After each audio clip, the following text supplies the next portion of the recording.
Hare Krishna. All glories to Sri Guru and Sri Gauranga. All glories to Srila Prabhupada.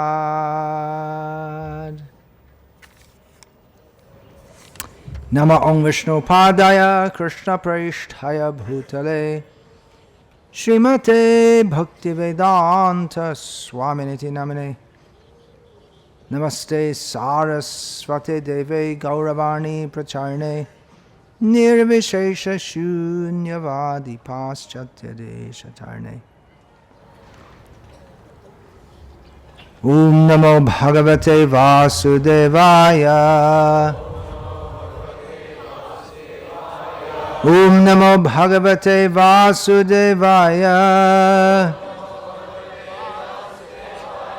Om Namo Bhagavate Vasudevaya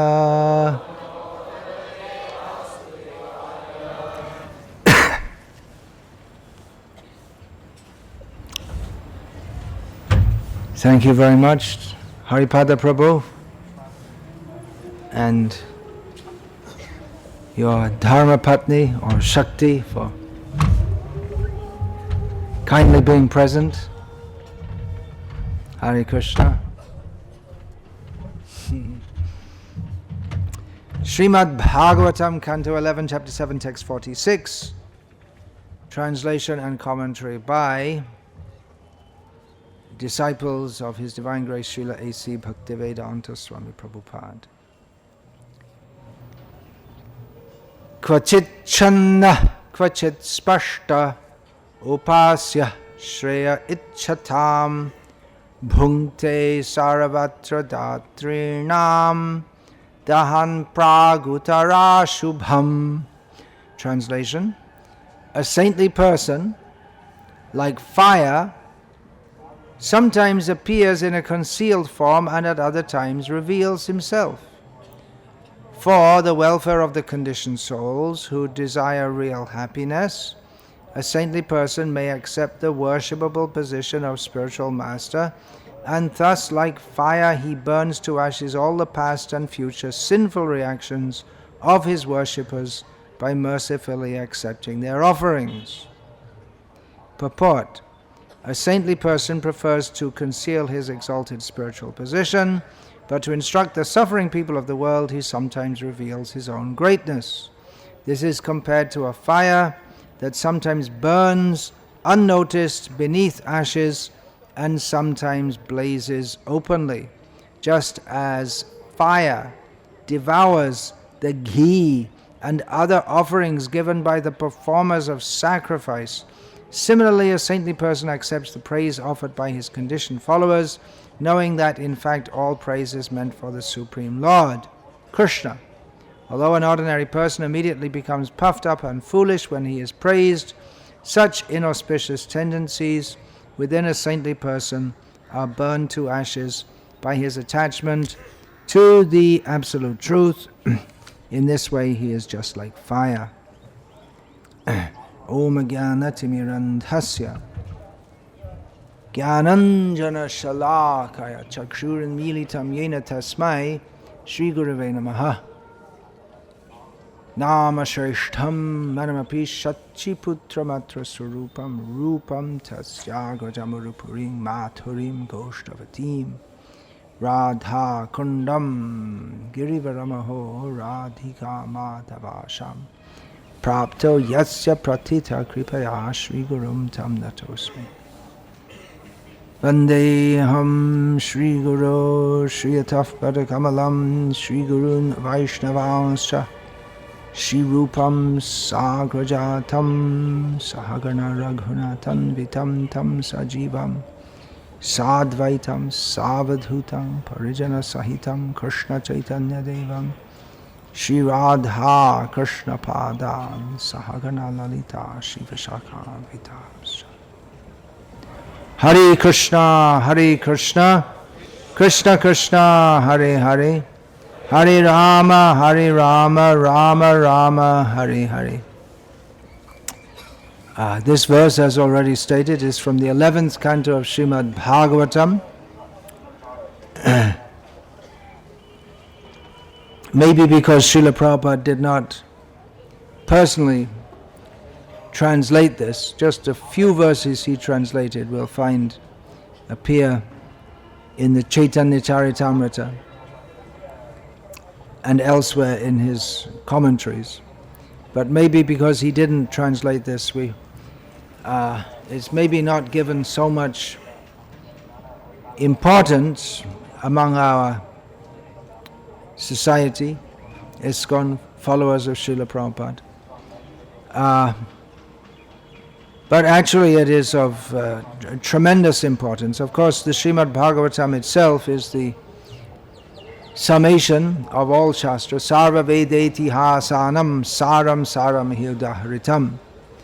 Srimad Bhagavatam is specifically spoken by Sutta Goswami, having spoken so many other Puranas, on the request of Shonaka Rishi, speaking on the behalf of all the other rishis at Naimisharanya, because they said that well, there are so many scriptures, and not only there are so many scriptures, they don't say it there, but there are so many commentaries on the scriptures. And there are different opinions as to the purport of scripture. So please, just give it all in just tell us what's the essence. Because another reason is, they state that prayanal payusha sabhya kalavasmin yuge janaha manda sumanda matyo manda bhagya hi upadrutaha. For the benefit of people in general in the modern age who can't study so many things, you tell us this Bhagavatam. People in Kali Yuga, they generally have very short lives. They're lazy, especially in the matter of self-realization. They're stupid. They're very stupid. They're unlucky. And their minds are always disturbed. These are some basic symptoms of Kali Yuga. So Srimad Bhagavatam is especially for people of Kali Yuga who are very fallen and foolish. It gives the essence of all the scriptures. And especially this 11th canto is less than other cantos, describes pastimes and a lot of philosophy spoken by the Nava-yogendras and then by Lord Krishna himself to Uddhava, and is the summation of all the Vedic knowledge, with the conclusion also. That's another advantage. One can study all the Upanishads and Shaddarshans and this and that and the other, and you may become more confused. Recently I read something by a mundane philosopher in which he said that philosophy is the only subject which the more you study it, the more confused you become, the less you... that Srila Prabhupada would call philosophy. Srila Prabhupada gave the actual philosophy from Bhagavatam. Bhagavad Tattva Vijnanam Mukta Sangasya Jayate. Actual philosophy is knowledge of the personality of Godhead and everything in relationship with Him, including ourselves, by which we become freed from all shoka moha bhayavaha. We become freed from all lamentation, illusion, fear, etc. So this Srimad Bhagavatam, 11th canto, it's monumental, difficult to find words. All the good words are already so overused. Sarvodkrishta, Paramodkrishta, most excellent, we can say. Even from our very tiny position, we can appreciate how great is this Bhagavatam. Some modicum of appreciation is there, by the grace of Srila Prabhupada. Otherwise, how could we even begin to appreciate this? Now, this verse and the purport, one thing about the 11th canto, sometimes, I said maybe devotees, they think, well, the 11th canto wasn't translated by Prabhupada, so maybe it's not so good. But it was, actually most of it was, the basic translation was done by Gopi Pranadana Prabhu, who, despite being a Sanskrit scholar, note the use of words. You'd think being a Sanskrit scholar is a great plume in your cap. But despite being a great Sanskrit scholar, he was very rigid in his faithfulness to Srila Prabhupada. So most of the basic translations of the verses and the purports of the commentaries of the leading commentators on the Bhagavatam, he translated that. And then the final product was edited by Dravida Prabhu. So don't think that it's untouchable. It's done very much on the order of Srila Prabhupada and in fulfillment of his desire. And the purports mostly follow those of the previous acharyas. Now, if you were listening carefully, as I was reading the translation and purport, you might have noted that it's very suitable for recitation at a Vyasa-puja ceremony.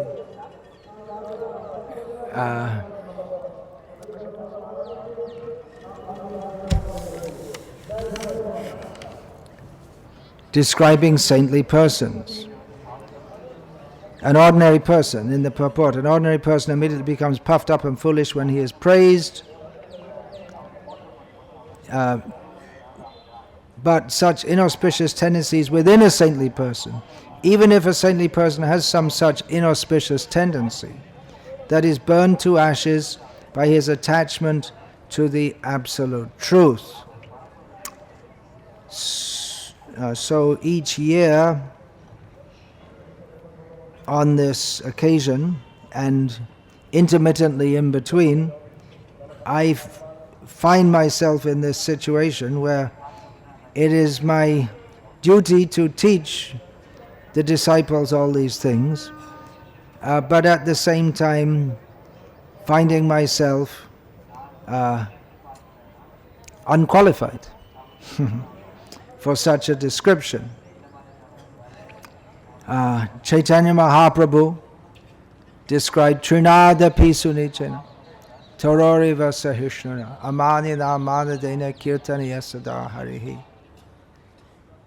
One should consider oneself lower than grass, but I'm taking a seat higher than all of you. One should be more tolerant than a tree, but one who takes the role of a guru is not supposed to be tolerant of the mistakes of the disciples. He's not supposed to indulge them. That's another difference. So I spoke about the guru being like a father. Yeah, well, I said the mother may indulge, but the father is supposed to be disciplinarian to the children, to the sons especially. But a guru is not meant to indulge the disciples. He's supposed to correct them. Otherwise, what's the meaning of being a guru or being a disciple? So I find myself in this situation. Srila Prabhupada said he often said that it's very easy to be a guru. You just speak the message of Krishna. That's the relatively easy part. Of course, even that's not easy. It becomes easy by the mercy of Srila Prabhupada. Otherwise, to speak on Krishna, that's a great privilege. There are many saintly persons in this land of India. Many come here. Generally, saintly people come to holy places like Somnath. Very pious people come. There are often, having an arrangement like this, a pandal with a few days program of bhajans and recitation from Shastra, it's not an unusual thing in Somnath. As in most holy places, especially in North India, it's a common thing that not only in the holy place, in the towns, the industrial towns, but especially in the holy places, gurus come, famous speakers come, they speak on Bhagavatam or Ramayana or whatever. So it's not an unusual thing here. But to speak about Krishna, especially in the manner of pure devotional service, we don't find that much outside of ISKCON, Srila Prabhupada's movement. It's not that ISKCON has a monopoly on pure devotional service. There are, of course, others, our cousins in the Gauriya Math, and a little bit further removed cousins in the various Vaishnav Sampradayas, especially up to the present day, the Madhva Sampradaya, at least some are following very strictly. And Sri Vaishnav Sampradaya, the different Sampradayas are there. But Srila Prabhupada gave us the impression of pure devotional service, free from all desires. It never fails to amaze me when I read Srila Prabhupada's books and I consider that these books are being distributed all over the world to people for whom such a conception is far, far above their ability even to imagine. It's so far above the life of eat, sleep, drink, be merry and enjoy, for tomorrow we shall all be dead, or even the highest level of the mundane people, either intellectual level, the philosopher who says philosophy, when you become completely confused, then you can understand you're becoming quite good in philosophy. That's the hidden import of his statement. But you at least you have a constructed confusion, not just a general confusion, mentally constructed confusion. So that's one high level of ignorance. And another high level of ignorance is altruism, opening hospitals and schools and feeding the poor. But the concept that Srila Prabhupada gives is so far above this that he can call people who are praised by others as being great altruists or being greatly intelligent people as fools and rascals. Of course, as Srila Prabhupada would say, he's simply repeating the words of Krishna, Shravidvara Hushra Kharai, Sangstuta Purusha Pashuhu. What's the next line? Nayat Karna Prayopetas Jatu Nama Gadagrajaha. People who are like, in this translation, Srila Prabhupada, he didn't directly call them hogs, dogs, camels and asses, but like hogs, dogs, camels and asses. They praise other big animals who do not like to praise Krishna. So there may be Bhagavat reciters who come here, but Srila Prabhupada would also castigate them, professional reciters. They do it as a profession. They get some income, some name and fame.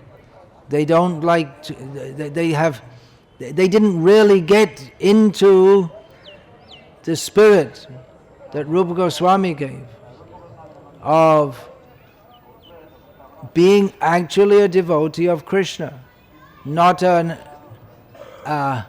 outside the honey bottle liquor, but actually getting in, getting right into the bottle and tasting the nectar. There are many who talk of tasting the nectar, but there are very few who are prepared to go through the preliminaries by which we become qualified to taste the nectar. There must be a program of nashta abhadram, nashta prayesh vabhadreshu, nityam bhagavata sevya, bhagavatyutama shloke, bhagavatyutama shloke, bhaktir bhavati naishtiki. Has to be a program of purification. That program of purification is by hearing Srimad Bhagavatam. That's a major factor. And chanting the holy names. Chaito darpana marjanam. It cleans the consciousness. But all this hearing and chanting has to be conducted under the guidance of pure devotees. Otherwise, it will not have the same effect. It may even have a poisonous effect. So the responsibility that's given to the teachers of Krishna consciousness, especially those who formally take the role of initiating, guiding others, it is a responsibility commensurate with the greatness of Krishna and the Srimad Bhagavatam and all our acharyas. To be a representative of them is a tremendously heavy burden. It will be a burden for those who cannot properly manage it. It may crush those who cannot take that weight. To take that weight, they actually the weight of Bhagavan himself. He is. How heavy is he? When he was on the lap of Mother Yashoda one time, she felt Krishna is so heavy. She couldn't keep him on her lap. Then she put him down. Then he became so light that he was blown away like a feather by the Trinavarta demon. So Krishna is very, very heavy. The weight of taking the responsibility of guiding others on the path to Krishna, it's a very, very great weight. And cannot be taken up properly by those who are lightweight or featherweight. These are terms from the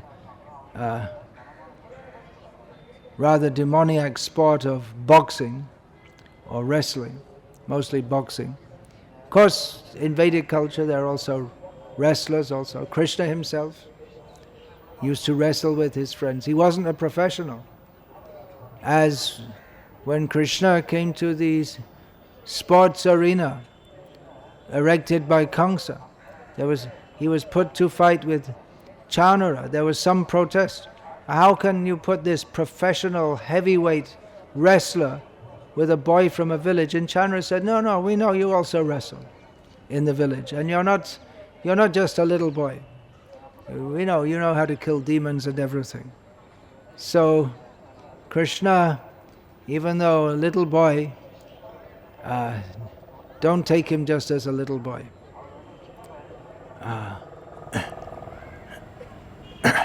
The Gopi, what is that? Nakalu.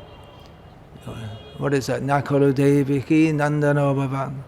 You're not just some child. You're not just some ordinary child.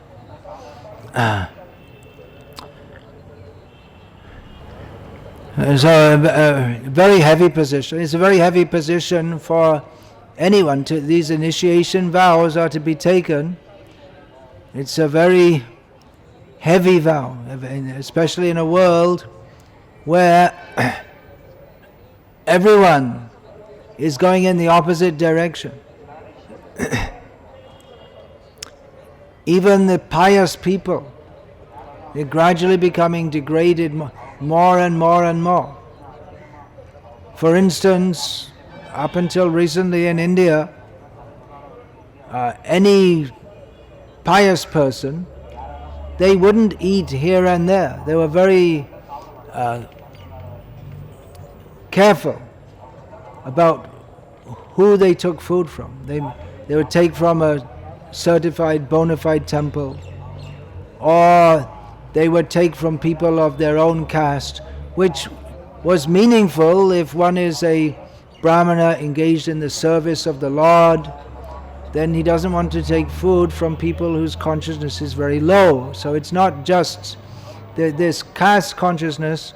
It wasn't necessarily just looking down on others, but there were certain strictures which were important for maintaining one's ritual purity and mental purity, so one is fit to serve the Lord in the temple.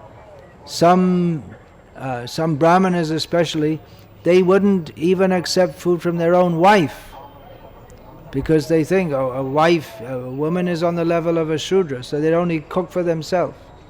Of course, Vaishnavas, they don't follow that, because they take the food which is offered, cooked by their wife who is a Vaishnavi, and offered to the deity.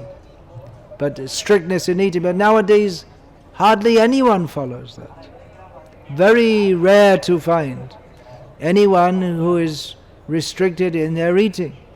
It's not just some looking down on others caste consciousness, but the point is there that whatever we eat, that affects not only our body but our consciousness also, depending on the consciousness of who has prepared it. Vishayer anna kaile malin hoiman, Chaitanya Mahaprabhu warned that if we eat food offered by materialistic people or cooked by materialistic people, that will contaminate our consciousness. So this is just an example of how, just one among many, many examples of how people are becoming, even they may be pious in their general outlook, or they may have some inclination to Krishna consciousness, even now in India, much more than other countries. India, that means also Nepal, Bangladesh, the Hindus at least. But the general level of sadachar is very low and becoming less and less.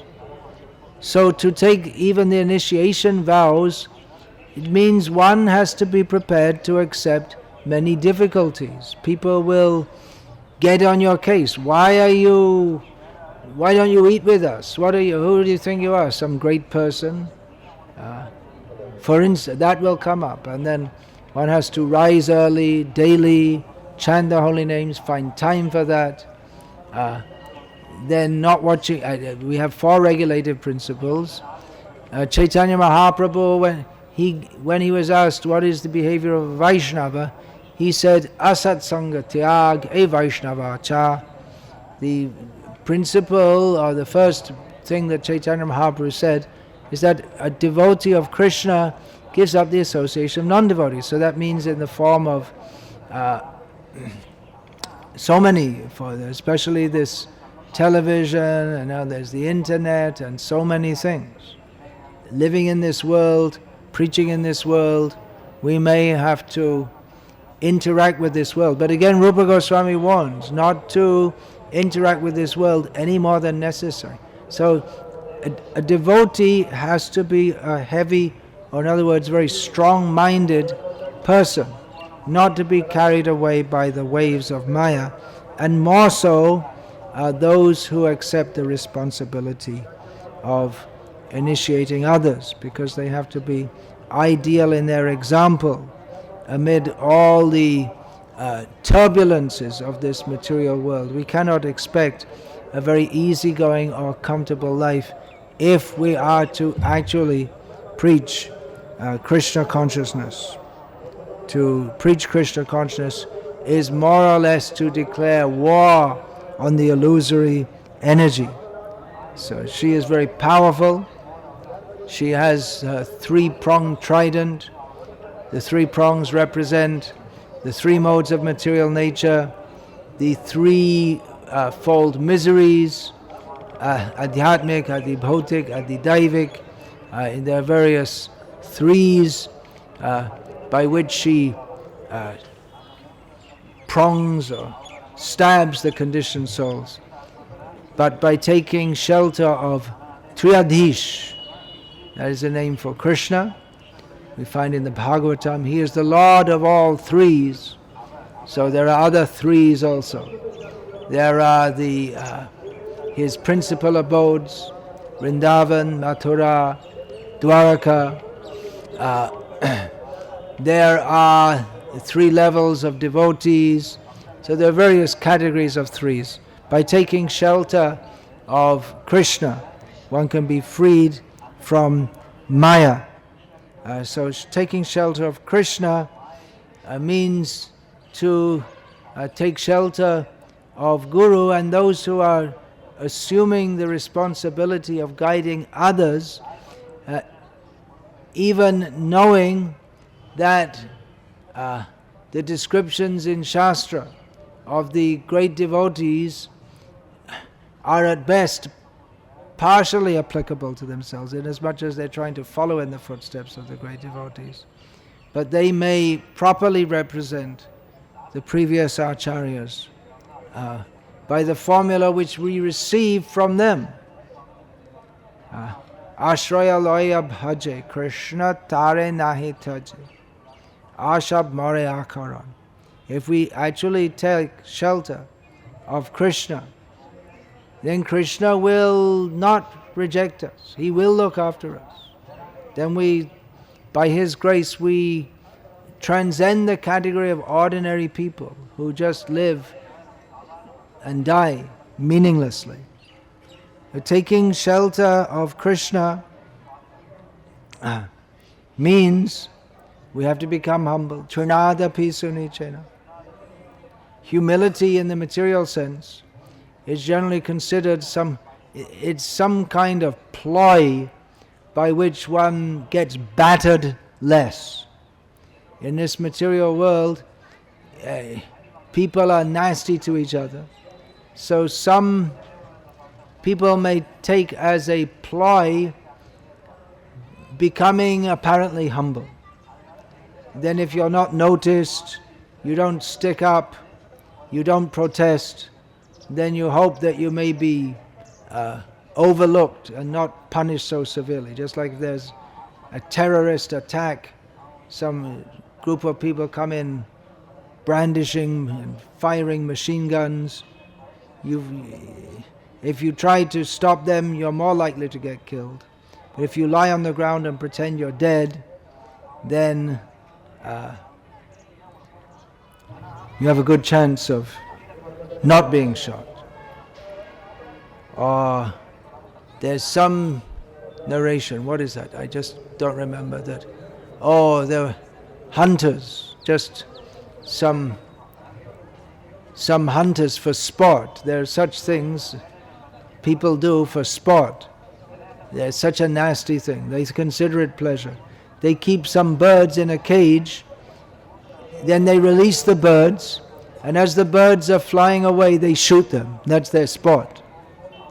So there's some narration that one bird released from the cage came down at the feet of the hunter, and then the hunter felt, oh, now I can't shoot this bird because it's taking shelter of me.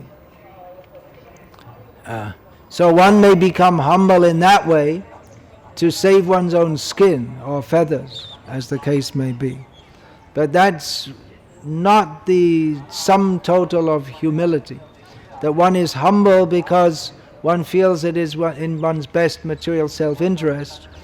But if one himself gets into power, then he's not at all humble, and he becomes as much a tyrant as those who were formerly oppressing him.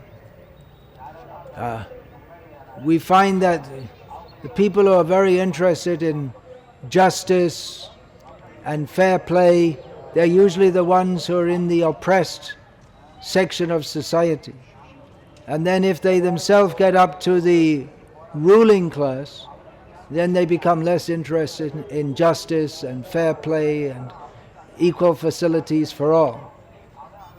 That's human conditioned demoniac nature.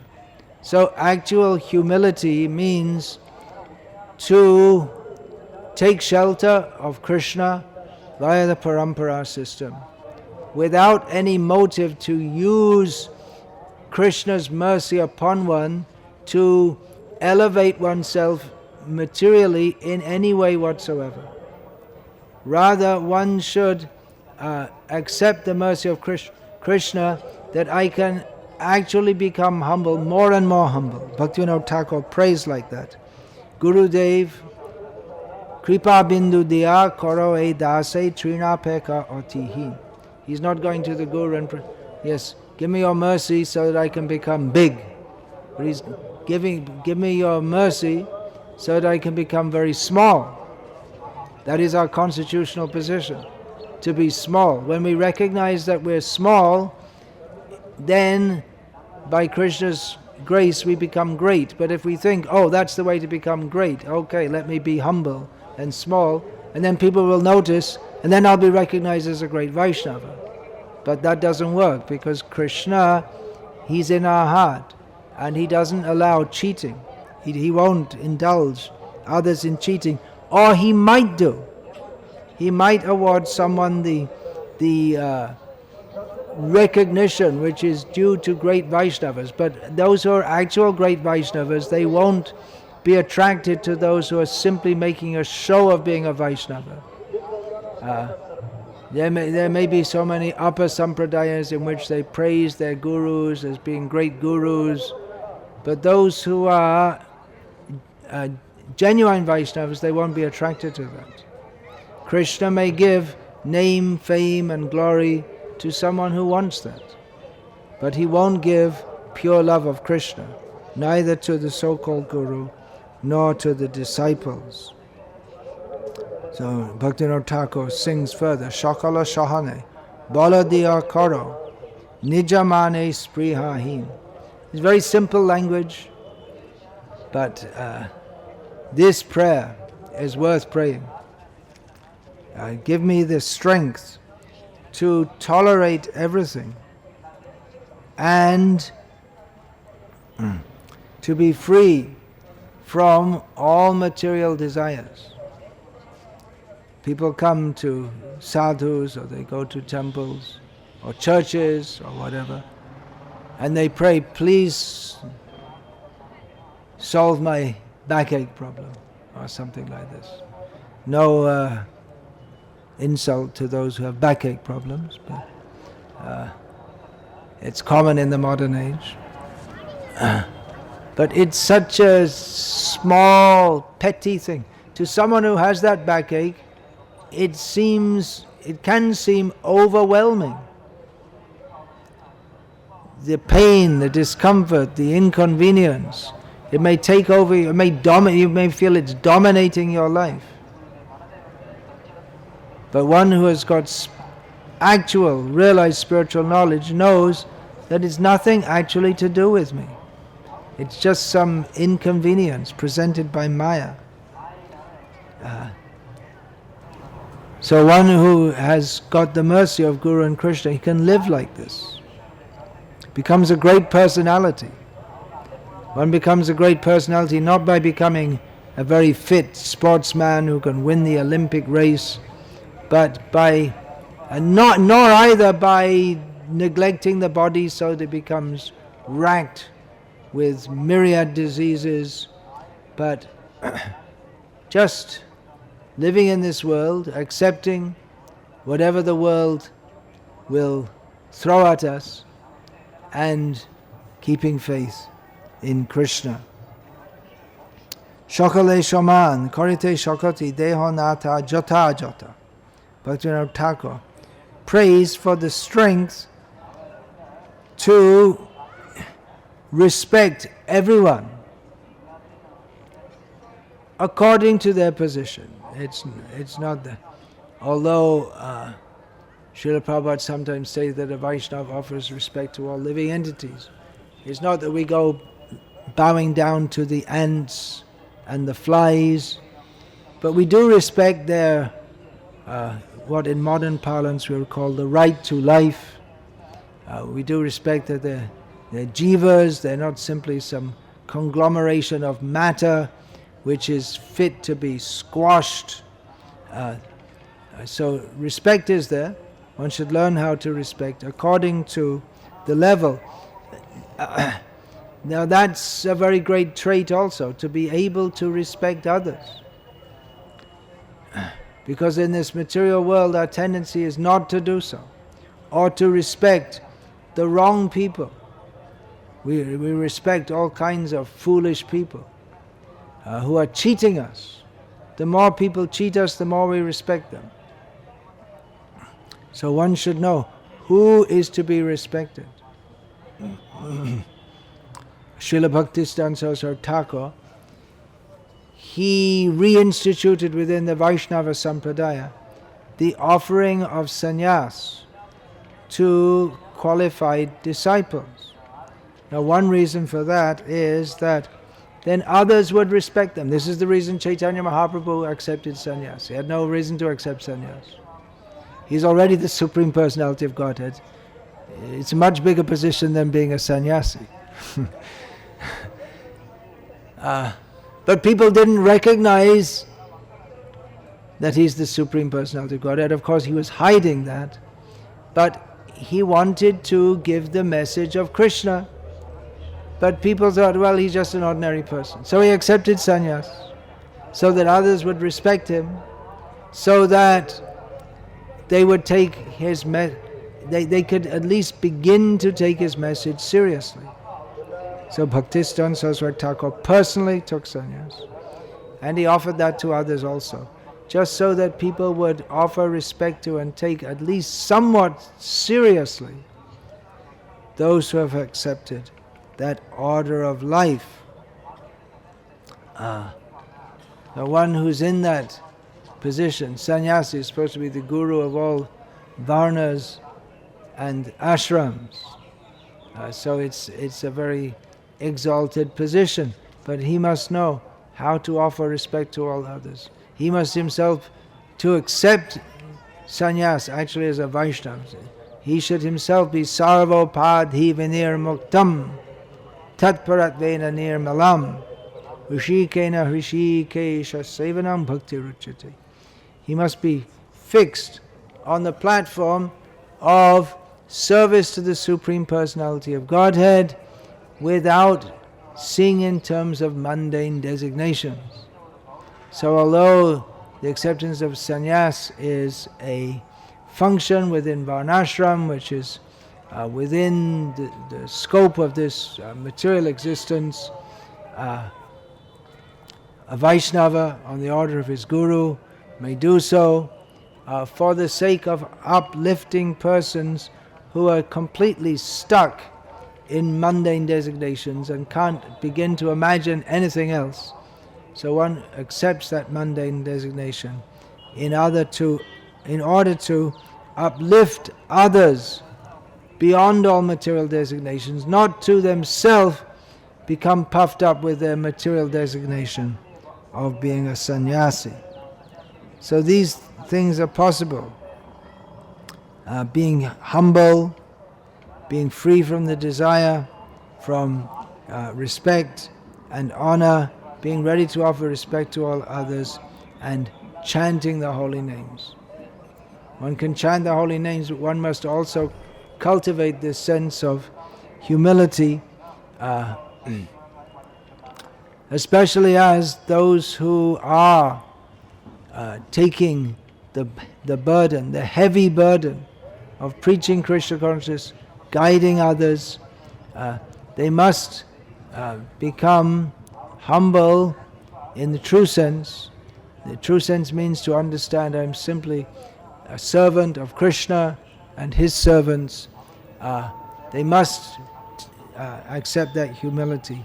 Otherwise the burden of that responsibility may crush them. It may not seem that they're being crushed. It may seem that they're flourishing with many followers and much money and prestige. But if spiritually they're nowhere, then what is the use of it all? So Bhaktivinoda Thakur, he concludes this stanza by saying, Tobeto gaibo harinama shuke aparada hobe hota. He's paraphrasing the third verse of the Sri Shikshashtakam. Of course, we've all heard this many times before. And we think, yeah, okay, more humble than a blade of grass. Okay, heard it all before. But rather we should regularly meditate on the import of these verses. They're essential to us. It's not that because we've heard them many times that we shouldn't hear them more. They're completely essential to our understanding of and practice of Krishna consciousness. I'm going to read a quote from Srila Bhaktisiddhanta Saraswati Thakur at one of his Vyasa-puja festivals. This is a translation from Bengali. I presume this was in 1932. He stated, at times the thought strikes me that all persons are serving Hari. Only I myself am left out. This is Vaishnava humility. When he is so clearly from the very beginning of his appearance in this world, fully surcharged with intense devotional service to Krishna, and he says, at times the thought strikes me that all persons are serving Hari, only I myself am left out. This is the real standard of devotion. If we think we're making advancement in devotional service, just check against this standard, if you actually think like this. So continuing what he said. At other times, I wonder whether the world abounds with extremely cruel persons who refuse to employ me in the service of Hari by noting my weakness. Perchance there be many persons for tending my diseased body and mind, yet very few persons are prepared to help me in serving Hari. Yeah, there are many people who are ready to help if we have a diseased body. Nowadays there are health care professionals who specialize in looking after the mind. But he says there are very few people who can help us in serving Hari, Lord Krishna, the personality of Godhead. Then he said, 59 years of my life have passed. So that is, this particular statement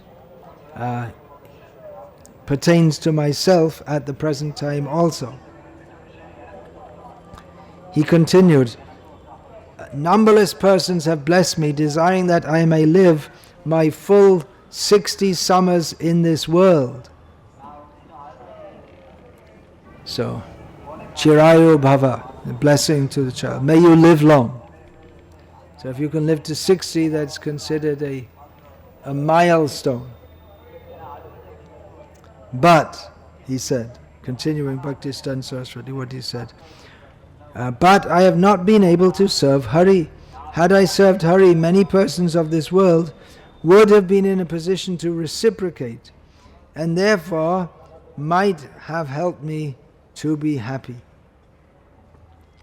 I have failed to be humbler than the blade of grass and more forbearing than the tree. I am not able to chant the name of Hari 24 hours out of the 24. I have wasted a good deal of time for resting myself. I often try to practice the service of Hari, but in lieu of the service of Hari, the active desire for enjoyment of the things of this world engross me. I am busy with the thoughts that the world is missing missing the service of Hari, yet I have no attention to devote to the fact that I myself have altogether missed the service of Hari. So a great pure devotee speaking among his many disciples and stating that he's not a devotee at all. He's a long way from pure devotional service. So what are we to understand by this? This is Vaishnava humility. He actually thinks like this. It's very difficult to understand because at the same time, while thinking himself most fallen, at the same time it's his duty to guide and correct and if necessary chastise others. So it's the great dichotomy, the only solution to all this. If one is to be actually a devotee, helping others, then he has to take at least a somewhat more superior position. Tell them, you should do like this, don't do like this. But that means immediately the principle of humility is compromised. Then how can one be a devotee? But that propensity for humility is not compromised if one realizes that Jogata bichare kichu nahi pai tomara karuna sha. I have no personal qualification. I'm simply going on the order of Krishna. I simply wish to be a puppet. If we forget that and we try to preach Krishna consciousness in whatever way, we might be successful to some extent in getting people to chant Hare Krishna, but it's really incumbent upon ourselves, if we really want to benefit others, to ourselves work on becoming pure in heart. Janma shata karib karo para upaka. One should first, Chaitanya Mahaprabhu said, make one's life successful and then work for the uplift of others. Bhaktistan Saraswati Thakur, our own Srila A.C. Bhaktivedanta Swami Prabhupada, they have in recent times shown in this world what it means to be a devotee of Krishna. To be a devotee is not very easy. In some ways very easy. To put on tilak and have some beads and make the sound of the holy names, that is relatively easy.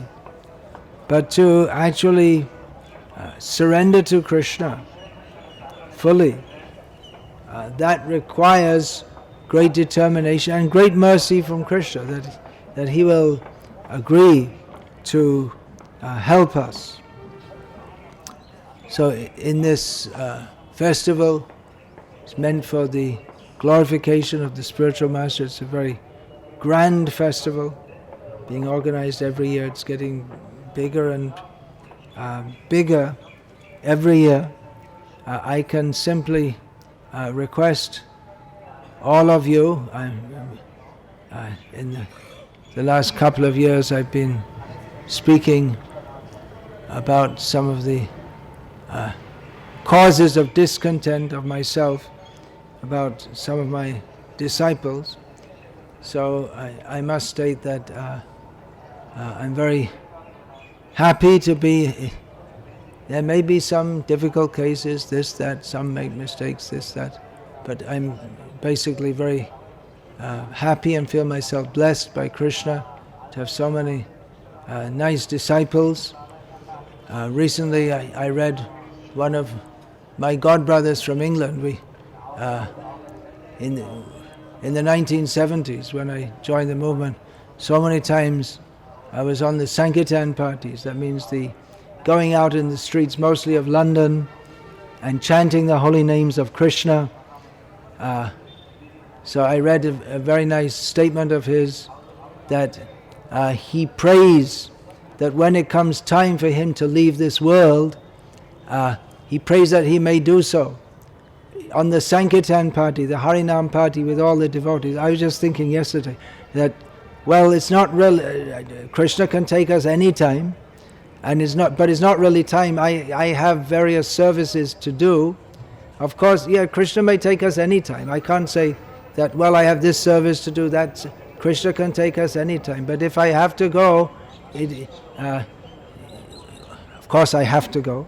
But what a glorious way to go if anyone has to leave this world out in the public chanting Hare Krishna ecstatically with so many devotees. That what could be a better way to leave this world? So if you want to pray to Krishna that you can how to leave this world, of course one is supposed to just take Krishna's whatever he likes. But if you want that to maximize your chances, you have to get out on Harinam more, because it's not going to happen if you only go out once every 10 years. Much less chance. So if you're out on Harinam Sankirtan, a lot of the time, that will increase your chances of having such a glorious departure. But anyone in any circumstance who is fully engaged in the service of Krishna, their departure from this world is glorious. Anyway, we don't talk too much about departing at the present time, because still lots of work to do, so much to do. I see my function in this ceremony. I often have misgivings about it. I know many others have many misgivings about it, about this kind of ceremony. But I know that my being here in this role, not only on this day, but throughout the year and throughout the years, can help to inspire you and motivate you to, each one of you individually, to make further advancement in Krishna consciousness, to further dedicate yourself to the Sankirtan mission of Chaitanya Mahaprabhu as received through Srila Prabhupada, to perform all your services. So in that way, despite my disqualifications, because this qualification, I simply try to encourage you to all continue serving in the mission of Srila Prabhupada. Therefore, this ceremony should go on, and according to Krishna's plan, I hope to be able to go on encouraging you all in this way for some time more. And in course of time, many of you will also be in this situation. Some of you are already, to some extent, in that situation, recognized as spiritual leaders. It's your responsibility to guide others, de facto gurus, if you like. Heavy situation. Chaitanya Mahaprabhu said, Sanyashira alpa chidra, sarva loke gai.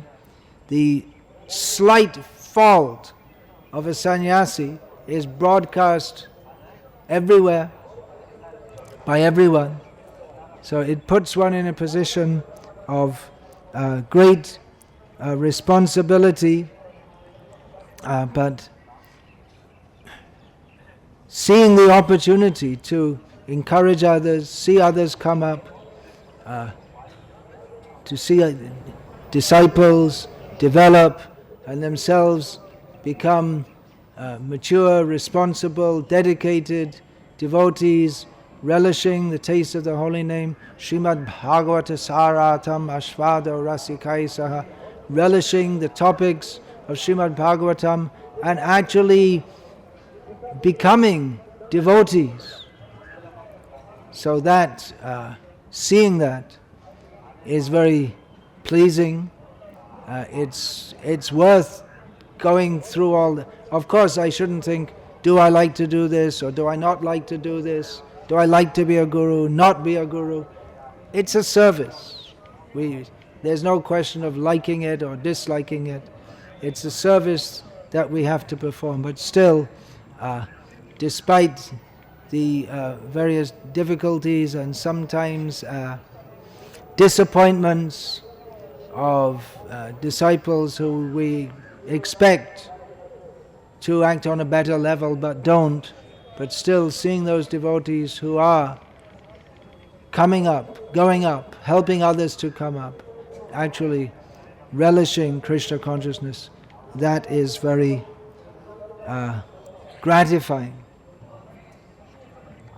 I will just mention briefly now, as devotees often ask me, so to save having to say it many times, what book or books am I presently working on? The main book that I'm working on at the present time will be titled The Mood and Mission of Srila Prabhupada. It's something I've been working on for a long time, and I actually hope to have it ready now, but as usual my timeline gets pushed back for one reason or another, so hope to have that book ready sooner rather than later. Within the next few months it should be published, and I think in many ways this will be my most important book to date.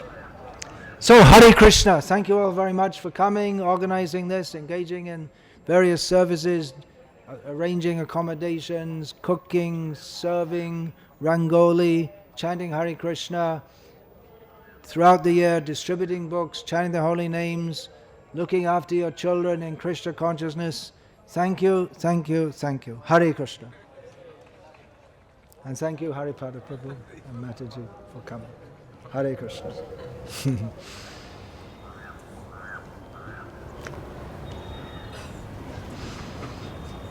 Hare Krishna, Krishna Krishna, Hare Hare. Hare Rama, Rama Rama, Hare Hare.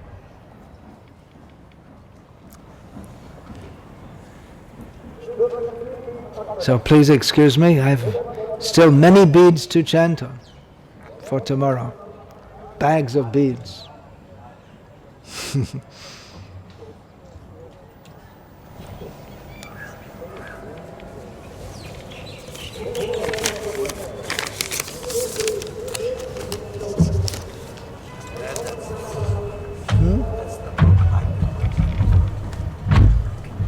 Should have been out 20 years ago.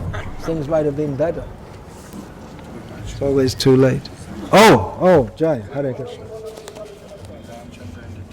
Vrindavan Chandra Prabhu and team.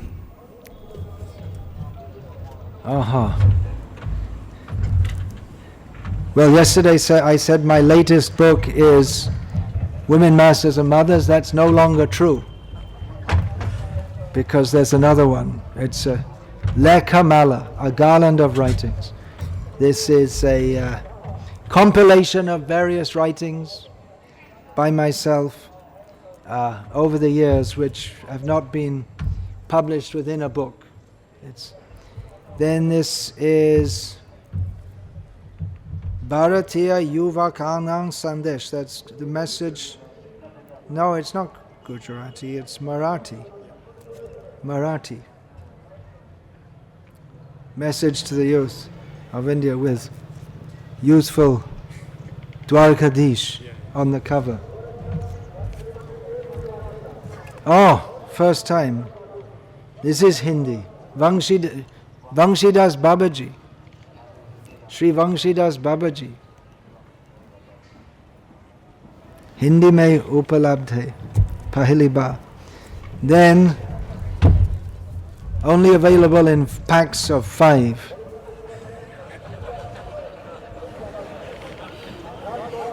Krishna Bhavanamrit Ma Brahmacharya Tata Brahmachari Patya Pustak Gujarati Ma. How do you say that first time in Gujarati? Pahli bar. Pahli var. Pahli vakat. Okay. Pratam. Yeah, same. Pratam. Then, complete audio library of lectures by myself. That will be, I'm told it's about 5,000 lectures? 4,000 something. That will be English, Hindi, Bengali, and then is that English with translations in various languages also? Yeah. With the, so the Croatian, Russian, everything is included? Yes. Okay. Croatian, Russian, Tamil, Telugu, maybe some other languages also. Those are the main ones. Then, well, I don't read Tamil, but I can guess this is Bhagavad Gita. This is Krishnadas Prabhu's. This is chapter 2. Chapters 2 and 3. Krishnadas Prabhu has already brought out chapter 1 of Prabhupada's lectures, with the recorded lectures with the voice over or in Tamil. So you can hear Prabhupada's lectures in Tamil of Gita, now available, chapters 2 and 3. So very important, especially for those devotees who know Tamil and not English.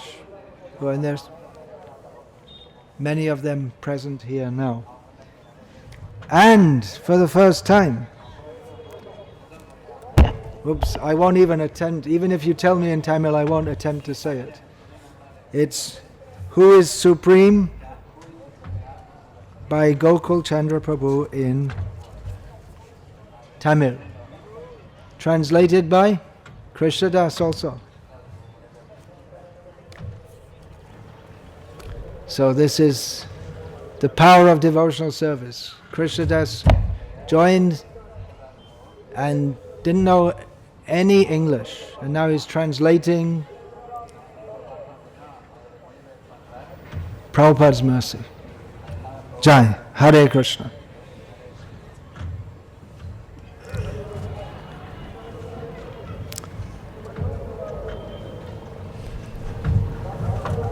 Hare Krishna. So please excuse me for some time. I have to go away and do some serious Harinam chanting. Yeah? And I don't know what you're all doing, but you can do it. Hare Krishna. What? For the first time from Nandaram, the first cloth has been born. Bhakti Srinivas and his father-in-law. Now I should offer this. Is it not? Is this offered? Born in Nandaram community. What was that first? What? Child or? Kapda. Oh. Oh. Very good. Oh.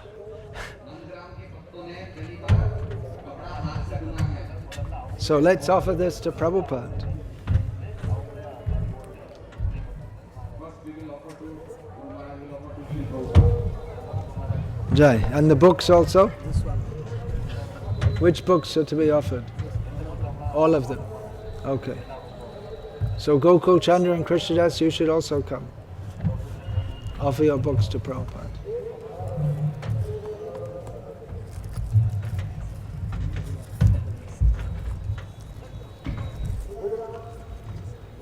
Okay, just carry this over.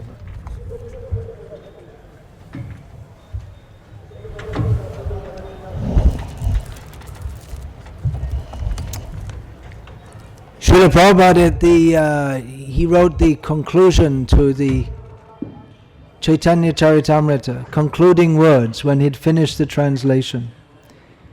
And in that he said that although His Divine Grace, Srila Bhaktisiddhanta Saraswati Thakur, is not present in the world at the present time, had he been, this would have been an occasion of great rejoicing.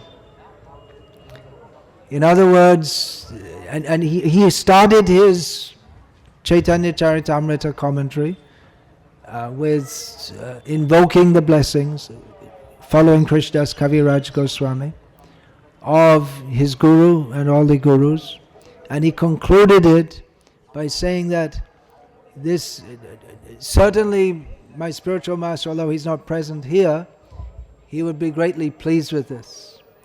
So although Srila Prabhupada is not personally present in the world as he was until 1977, we can know that he will be very pleased with these literary offerings in pursuance of his own great literary offering for the uplift of the world.